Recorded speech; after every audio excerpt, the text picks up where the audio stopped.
Today I will be telling you how to calculate standard EMF of the cell. See, ये जो part है ये electrochemistry में आपको इसको कैलकुलेट करना पड़ता ही है, जिसको हम ई नॉट सेल भी बोलते हैं. तो इसका formula all of you must have learn, that is E cathode naught minus E anode naught, where cathode is undergoing reduction, you all of you know, and anode undergoes oxidation.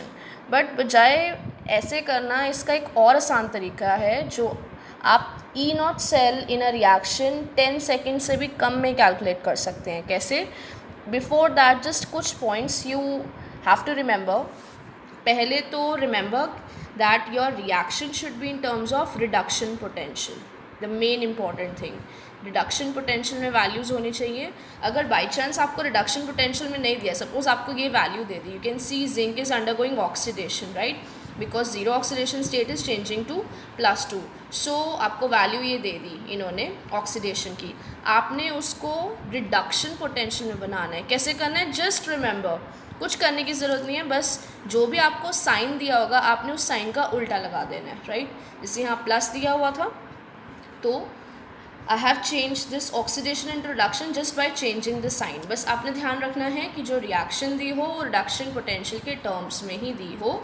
And second is remember, अगर suppose आपको दो reactions दी हैं और दोनों ही reduction है, दोनों में reduction हो रही है, तो remember this point, the one with a higher value of reduction potential with act as a cathode. मतलब आपने उसकी वैल्यू इधर पुट करनी है जिसकी वैल्यू हाई होगी. तो let us take an example जिससे कि आपको ये क्लियर हो जाए.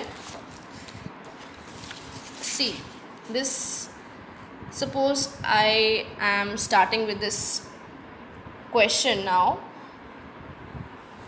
First question says calculate the standard EMF of the cell if the standard reduction potential of lead and zinc are to be given, right. Now just see, आपको दिख रहा है ये दोनों रिडक्शन के टर्म्स में, because +2 is changing to 0, again +2 is changing to 0, these are reduction potential. I told you reduction में दिया है स्टेप 1 चेक.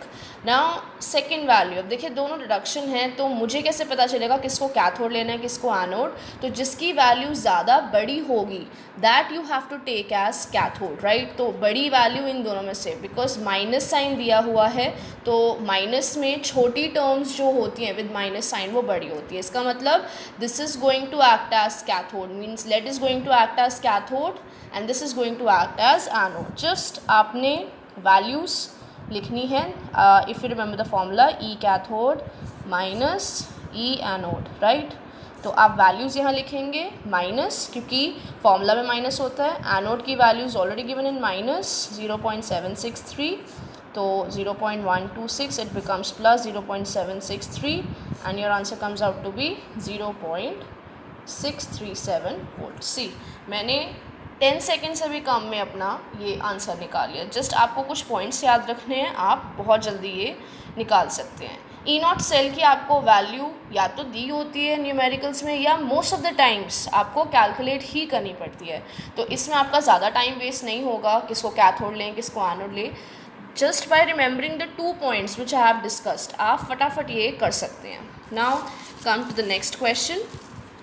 हाँ जी, आपको ये बोला हुआ है लेड की, आपको यू कैन सी, देखिए ये भी रिडक्शन पोटेंशियल दी हुई है, दिस इज ऑल्सो रिडक्शन +1 2 0. तो आई हैव टोल्ड यू जिसकी हायर वैल्यू है वो कैथोड होगी, तो it means I have to write 0.80 minus, because formula में माइनस होता है, and this is already given in minus 0.13, right. तो 13, सॉरी, या.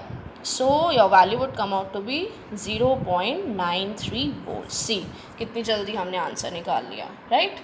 And now I come to the last question. See, आपको ऐसे questions भी आ सकते हैं.